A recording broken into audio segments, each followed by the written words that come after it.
MSME is one of the pillars of our country for economic transformation. Among the 5 pillars that we have, the first one being agriculture, UHC, health and health issues, housing, and digital superhighway, and of course MSME. MSME, as you are aware, is within this ministry, is a state department within this ministry, and this is the sector that where majority of Kenyans are involved in the economic activities. And that's why there is deliberate move by the government to tackle this section so that the many people that are involved in this sector are supported at least to carry out economic activities for themselves to spur the overall economic development of this country. The Nyota project started about 2 years ago. It has been a long journey. But today now, we commend the real journey. The rest has been bookwork, consultation, and several meetings. We have gone through a selection process of 70 youths every ward, and the training has started today. And that's why we are issuing this particular statement that now we are on the ground. Because I know we have been talking about it for several years, for the last 2 years, but here now we are. So, ladies and gentlemen, members of the press, Nyota is a 5-year government of Kenya project in partnership with the World Bank, with the overall goal of increasing employment, enhancing earnings, and promoting savings for vulnerable youth nationwide. The project is designed to create a strong foundations and systems for sustainable youth economic empowerment across all the 1,050 wards in Kenya. The project targets over 800,000 youth, vulnerable youth aged between 18 and 29, and up to 35 years for those persons living with disabilities.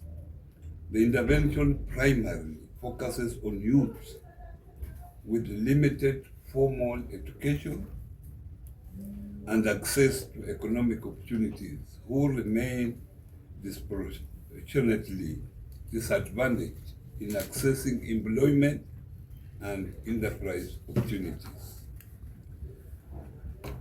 The expected impact of the projects including creating 110,000 youth entrepreneurs, 20,000 certified artisans under the Recognition of Prior Learning Initiative, 90,000 youth skilled and connected to employment opportunities, and 600,000 youth trained to access government procurement opportunities and promotion of a culture of savings. Nyota unites multiple government agencies drawn from the Ministry of Youth, Labor, and this particular ministry, Ministry of Cooperatives and MSME Development.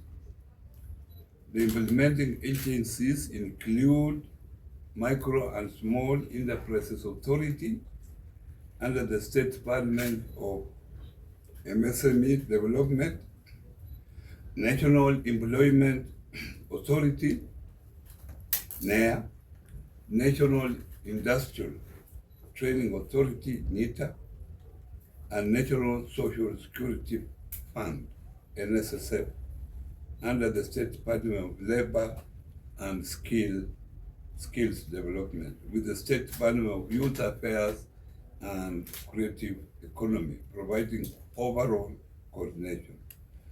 The Nyota project's intervention are structured around 4 components. Component 1, improving youth employability through skills development, entrepreneurship, certification, and work placement. The component is implemented by the State Department for Youth Affairs and Creative Economy, National Employment Authority, National Industrial Training Authority, and the State Department for Labor and Skills Development. Component 2, which is within this ministry,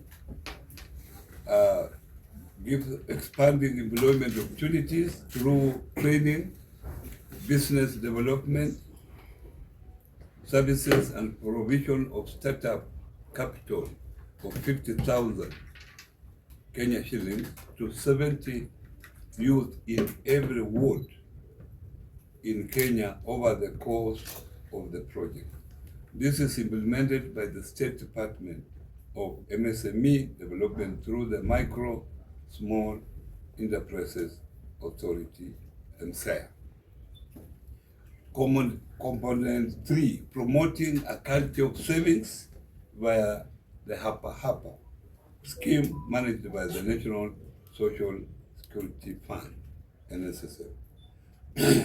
Component 4, enhancing systems and capacity through digital skills training, enabling youth to access financial and market linkages, access catalytic funds, and access to government procurement opportunities. This component is carried out by the State Department for Youth Affairs, Creative Economy, and the State Department for MSME Development. Business support component rollout plan. The youth entrepreneurship training under component 2 has been organized in 3 cohorts as follows. Cohort 1 will involve 54,000 youths. Cohort 2 will involve 30,000 youths. Cohort 3 will involve 16,000 youths, which will be rolled out in quick succession across the country. The implementation of these components has been organized into 8 clusters across the country as follows. Cluster 1, Kakamega, Vihiga, Bungoma, and Busia counties. Cluster 2, Siaya, Kisumu, Homa Bay, Migori, Kisii, and Nyamira counties. Cluster 3, Baringo, Uasin Gishu, Trans Nzoia, Elgeyo Marakwet, Turkana, and Laikipia counties. Cluster 4, Nakuru, Kericho, Nandi, Bomet, Narok, and Kajiado counties. Cluster 5, Marsabit, Wajir, Mandera, Samburu, and Garissa counties. Cluster 6, Kiambu, Nyeri, Murang'a, Kirinyaga, Nyandarua, and Nairobi counties. Cluster 7, Meru, Tharaka Nithi, Embu, Isiolo, Kitui, Machakos, and Makueni counties. Cluster 8, Mombasa, Kwale, Kilifi, Tana River, Lamu, and Taita Taveta counties. This morning, we commenced the class entrepreneurship training for the Cluster 1, Western Region, Kakamega, Vihiga, Bungoma, and Busia. This week-long event is centered in the constituencies, those respective constituencies from the 4 counties. This will be followed by a 2 months of comprehensive business mentorship to equip the youth with the vital skills to start and manage their businesses. We expect to roll out training in quick succession across the country for Lot 1 in the remaining 7 clusters.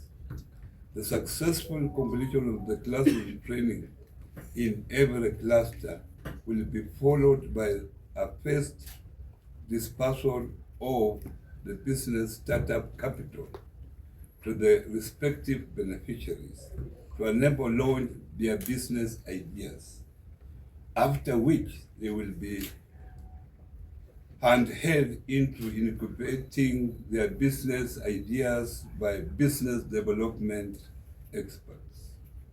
The formal launch of the Nyota project is planned to coincide with the commencement of the disbursement of startup capital to the trained beneficiaries for clusters 1 and will be presided over by His Excellency the President in the coming weeks. We urge all Kenyans to follow our official communication channels to stay updated on the progress of the Nyota project. That's the end of the press release, and we'll be happy to invite any questions.